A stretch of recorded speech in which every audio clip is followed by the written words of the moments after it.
Film के starting scene में घने जंगल में एक शिकारी की टोली को दिखाया जाता है। अब ये सब जंगल में होते हैं, तभी इनकी तरफ एक आदिवासी कबीला हमला कर देता है और इनमें से सबको वो मार देते हैं। दरअसल ये आदिवासी इन पर इसलिए हमला कर रहे हैं, जो आदिवासियों का सरदार होता है उसके बेटी को किसी ने अगवा कर लिया होता है। इसीलिए ये आदिवासी समझते हैं कि उस लड़की को इन्होंने अगवा किया है और आदिवासियों ने उनके काफी ज्यादा लोग मार दिए थे और वो सब उन्हीं की बोट चुराते और वहाँ से भाग जाते हैं। अब ये सब आधे रास्ते में होते हैं, लेकिन इनकी तरफ अभी तक खतरा नहीं टला था, क्योंकि इन्हें पता था कि ये पूरा इलाका आदिवासियों का है और वो उन पर कभी भी हमला कर सकते हैं। अब इनका यहाँ पर एक हेड होता है जो कि ग्लास को कहता है कि अब हमें यहाँ पर क्या करना चाहिए। ग्लास सबको बोलता है कि इस नाव को हमें यहीं पर ही छोड़कर जमीनी रास्ते से पैदल जाना होगा।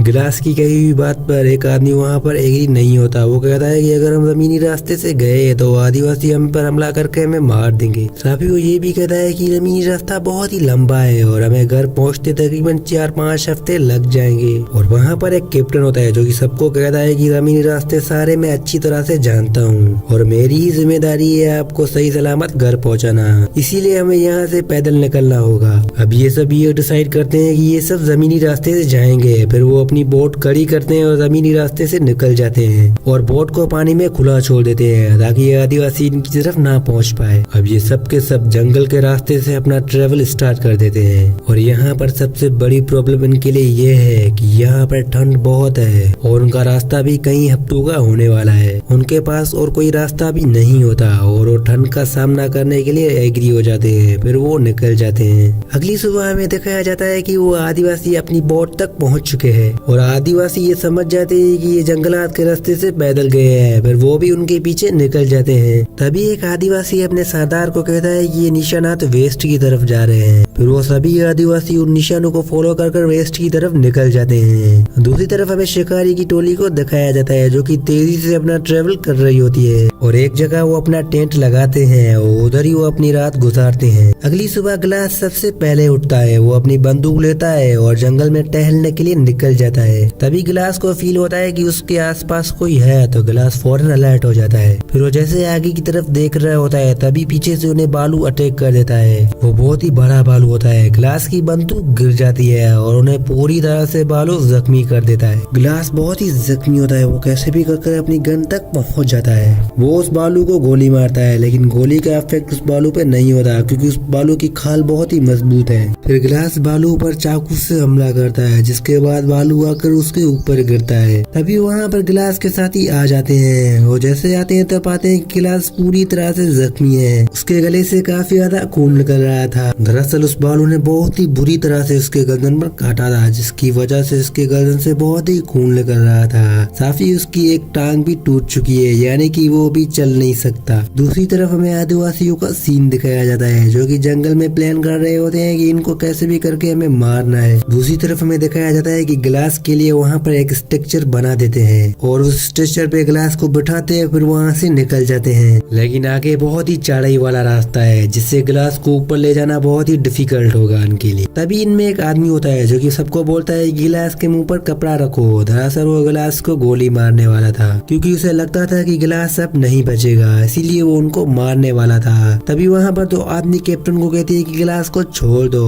फिर कैप्टन को गिलास पर रहम आ जाता है और उसे छोड़ देता है और गिलास यहाँ पर तड़प रहा होता है और उसे बाहर लेकर जाना लगभग बहुत ही डिफिकल्ट है। वहाँ पर कैप्टन सबको कहता है कि जो भी गिलास के ऊपर रुकेगा मैं उन्हें $100 दूंगा। तभी वहाँ पर गिलास का बेटा और उसके साथ दो और भी लड़के मान जाते हैं गिलास के ऊपर रुकने के लिए और उन्हीं में से एक आदमी होता है जो कि सबको कहता है कि मैं यहाँ पर रुकूंगा और मुझे $300 चाहिए। और गिलास का बेटा और उसके साथ एक और लड़का वो मान जाते हैं। वो उन्हें कहते हैं कि तुम हमारे डॉलर्स भी रख सकते हो, सिर्फ यहाँ पर रुको।